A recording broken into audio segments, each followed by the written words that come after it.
Before I share the 5 things that transform my spiritual journey, let's address the elephant in the room. How do we actually measure spiritual growth? Is there a way to know if we are evolving spiritually? Let me share an example and show you how.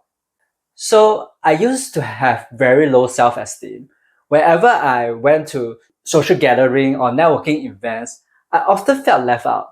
Like people aren't really interested in talking to me. And that made me feel very unworthy. These days, I still have those moments.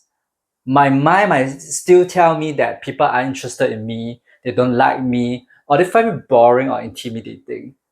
However, the big difference now is that I've created some space between my spiritual self and my ego. I don't buy into what my ego tells me is true anymore. I don't believe that I'm unworthy. And this is a clear sign that I made progress in my spiritual journey. So, to gauge your own spiritual growth, take a look at your level of awareness and consciousness. Think about how much less you identify with your ego and its narrative, and how you are handling the same situation differently now. If you have grown, you'll probably notice you have become a whole new person. Unlike measuring your finances or health, where you can set concrete goals or track progress in a tangible way, spirituality is completely different. You don't have to go searching for spiritual growth. It finds you. I never have to actively seek spiritual growth. It's not like I wake up thinking, oh, today I'm going to work on my spirituality. Spirituality is actually everywhere, showing up in events you face and the people you meet daily. When you hit a roadblock or get triggered by something or someone, it's a sign that some spiritual work has to be done. How grounded and aware you are each day, no matter what's happening around you, will show you how much you have grown or not. Sometimes we'll notice our ego's reaction right away and we'll stop it. And sometimes we'll realize it later on. And that's totally fine because at least there's some kind of awareness and understanding there. At least you know what your ego is doing and understand why you keep facing the same issue over and over again. As you grow spiritually, you'll find yourself bounce back much quicker and react less and less to situations around you. If you're no longer reacting to things that used to trigger you, that's a clear sign that you have progressed and grown spiritually. So, what are the 5 things that I did to grow spiritually?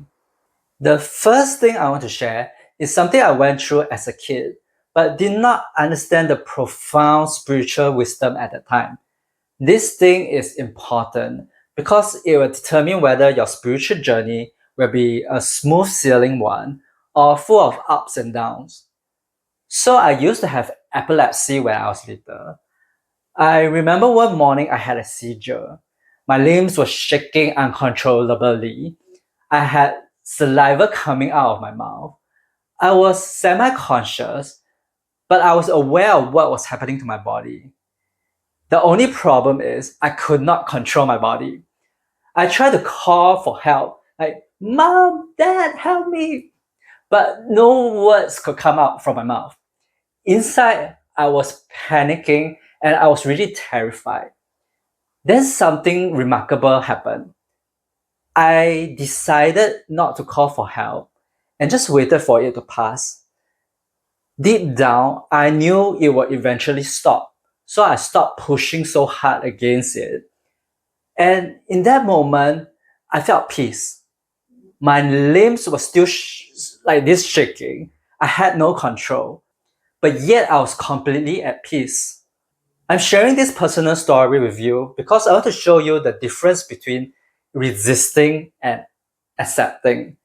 At first, I was panicking because I was fighting the lack of control I have. Then, when I surrendered and let go, I found myself at peace. Nothing changed on the outside. My limbs were still shaking, but my internal perspective shifted. And once I stopped resisting and accepted my lack of control, I found peace. The first thing that really helped me grow spiritually is learning to accept everything and not push against anything. Whenever I hit a block or face an obstacle on my spiritual journey, it's because I'm resisting something. I would then ask myself, what am I resisting? How can I let it go? The tricky part is, it's not always easy to spot this resistance, especially when your ego is in charge and you're not really aware of it. So, how do you know if you are resisting something? A simple way to tell is by checking with how you're feeling from moment to moment. So, I this is an emotional chart. So there's this invisible line between contentment, hopefulness, and boredom and pessimism. So if you're feeling anything less than satisfied and content, that means you have some kind of resistance. Like if you're feeling disappointed or with your career progress, or you're feeling insecure about the future, or unsure about how to make a living after a spiritual awakening, or you feel frustrated with your manifestation or relationships, it means that something you need to let go of or a perspective you need to change. The second thing is something that really helped me through the tough times in my spiritual journey. I went through dark periods 3 times over a 9 year spiritual journey. The first time my self-worth was tied to my career when I don't have any career and it felt like the end of the world for me. The second time, it was all about my social life. No friends, and I felt lonely and unlovable. The third time was with my twin flame. Being apart creates pain and suffering. Every time I move forward in my spiritual journey, it was because I let go of my attachment. I stopped defining myself by my career or my relationships. Our ego wants something to latch onto to build an identity. But the problem is attachment leads to misery, especially in relationship, because you can't control what the other person do or doesn't do. So the second thing I did for my spiritual growth was practicing non-attachment. If the first tip is about not resisting or pushing against anything, this one is about not holding on too tightly.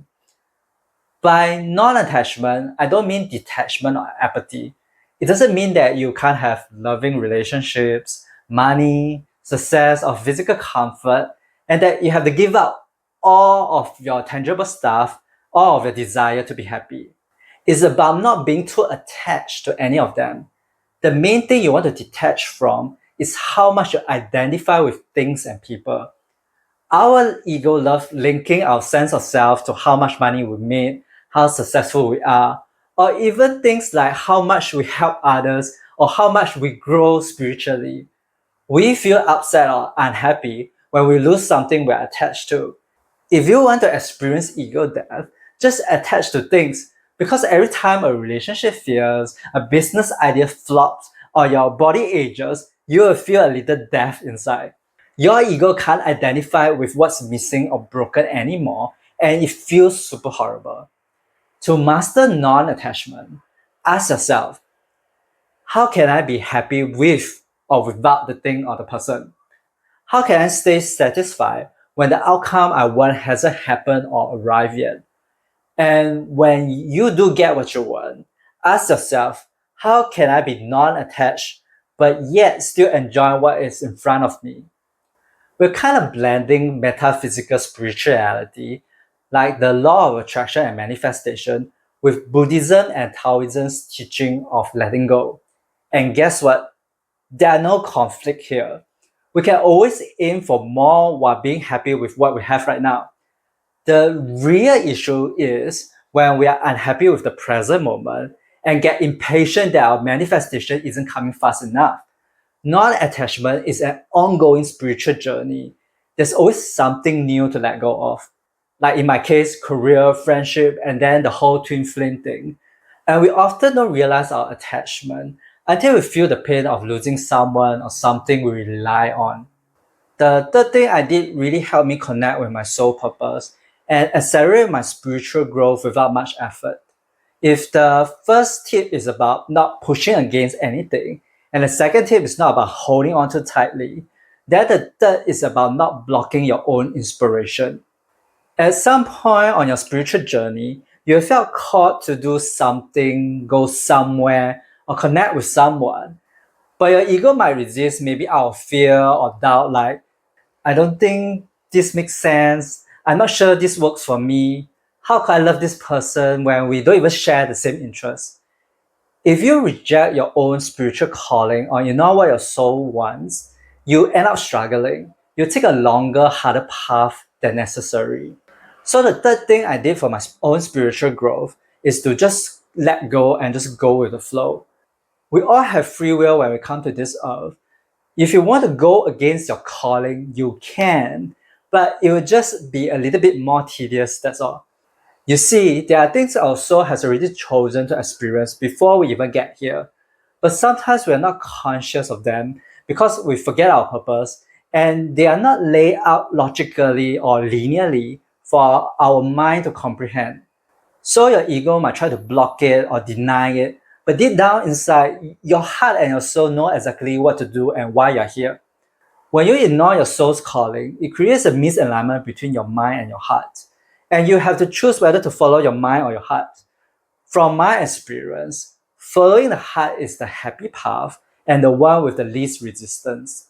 So take this YouTube channel for instance. I felt called to start a channel and make videos almost a decade ago, back in 2015. Even though I didn't do much in my first 8 years, my higher self kept nudging me, like knocking on my door, like, hey, remember you still have this YouTube channel you want to do? Ignoring it just makes everything feels off and lagging momentum. 2 years before diving into this channel, I was really into music production, hoping to write and produce my own stuff. While learning music production is cool, I just didn't feel that drive to keep going. Sure, I could be stubborn and strive for a music career, but it felt like pushing a boulder uphill. It was tough and not that inspiring like it used to be in my 20s. Making YouTube video, on the other hand, that's a breeze. It's like chilling on a raft, just letting the river guide you. And that's because I'm tapping into the momentum of the river and the universe.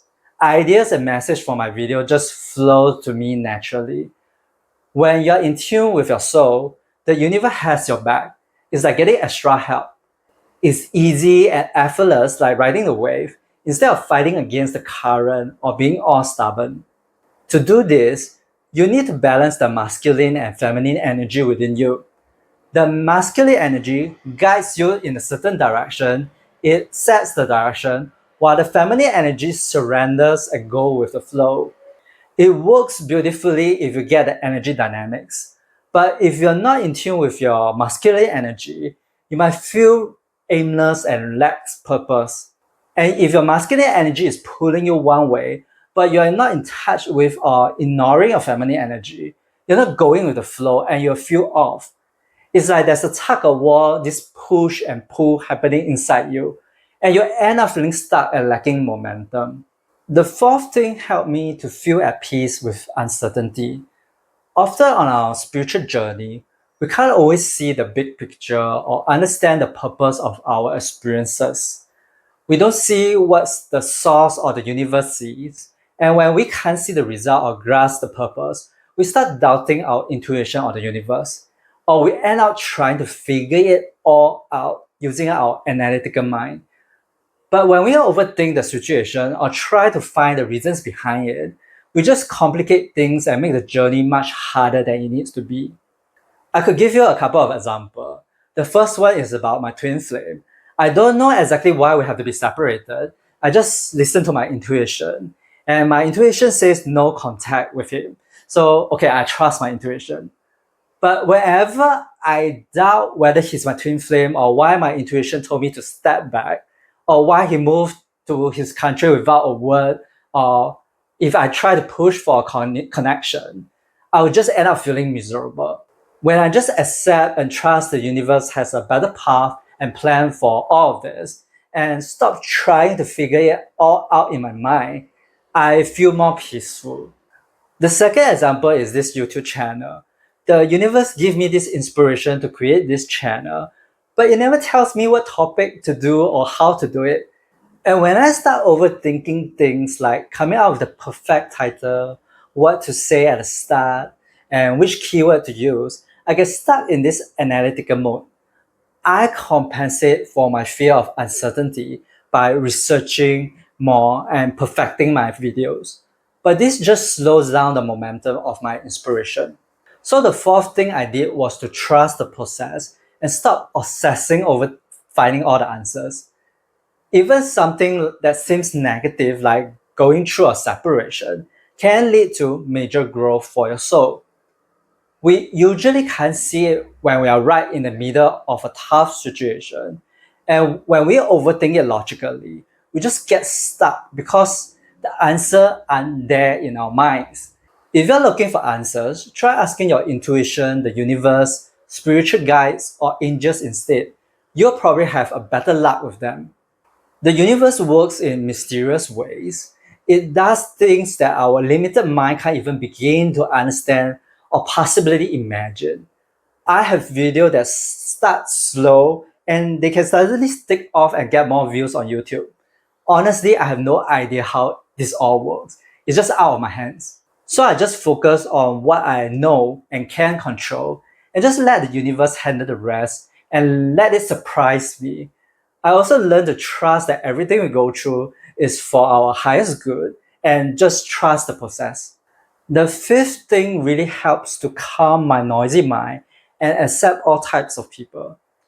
I used to get super annoyed when people would preach their religion to me, especially when they say I'll go to hell if I don't join them or don't follow what they do. It made me see religion negatively, and it felt like they were always trying to force their religion and belief on me. But after spiritual awakening, I don't see it as a negative thing anymore. Now I just accept it as it is. The other day, I just met a Mormon on the train. We chatted and had a conversation, and it was fine. I didn't see it as a bad experience. It was just a random chat with a stranger on the train. So, why was I so irritated before and not now? It was because I used to think that people could make me do things that I didn't want to do. I'm afraid of being controlled by other people, but now I'm more grounded and in touch with my spiritual self. I know others don't have the power to change who I am or control my actions. The power is within me. So I don't see them as forcing me to do anything. I just see them as sharing their religion and faith. That's it. If I don't want to share my phone number or name to them, I simply say no. I don't go home and complain about them in my mind like I used to. So the fifth thing I did for my spiritual growth was to judge and interpret less.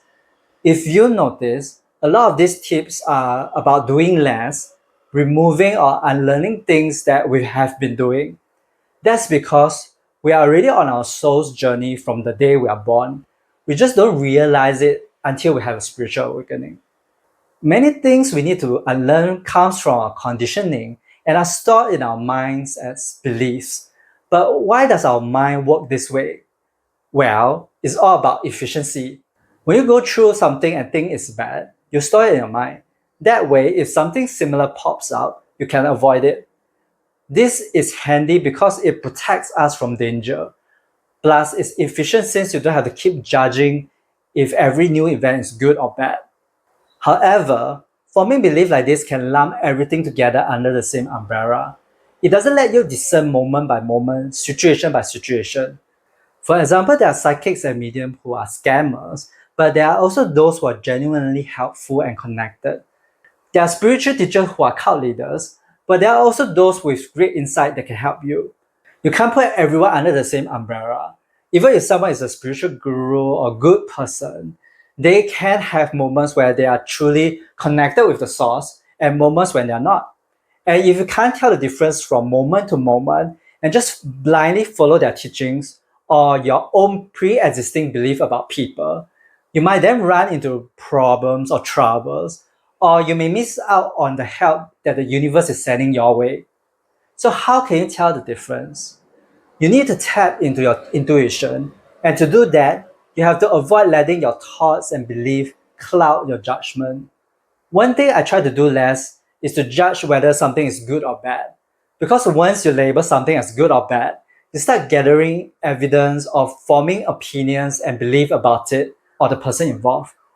Then you will turn into a narrative or story that your ego keeps telling. Instead, I prefer to see things as just they are. If it rains, it just means that it's raining. I don't have to think, oh, it's a rainy day, I can't go for a walk, I can't do this, I can't go out.